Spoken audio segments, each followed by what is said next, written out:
I'm Dr. Ramesar, and today I'm going to demonstrate for you how to do spinal traction on your pet. There are three main reasons that I generally recommend doing spinal traction. The first one is back pain. Doing that traction can help relieve muscle tension.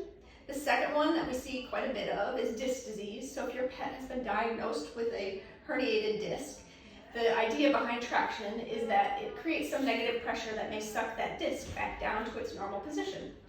The final reason that I'll recommend doing spinal traction is as a preventative measure for breeds that are prone to having disc or back problems, or for a dog that has already had problems in the past.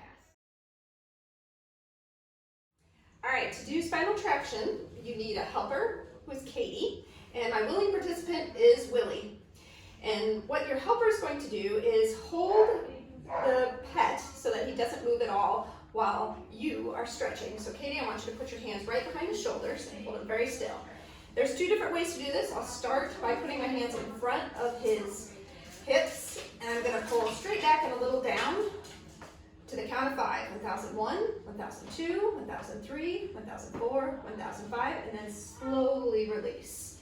The other way that I can do it is putting an arm under him and my hand up on top of his hips. And same thing, Katie's going to stabilize him. 1001, 1002, 1003, 1004, 1005. As you can see, for most dogs, you're going to need to have them on a surface, a table, a coffee table, something like that. Although if you have a very large dog, you could probably do it with them standing on the floor.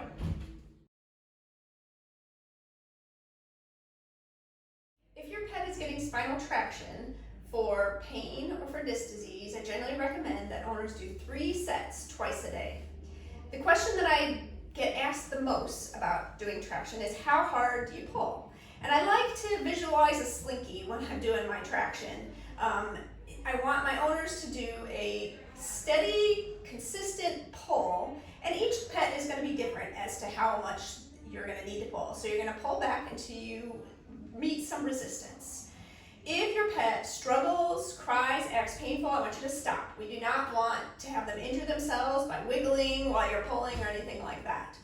The other thing is not only do you want to pull consistently, but you also want to release slowly.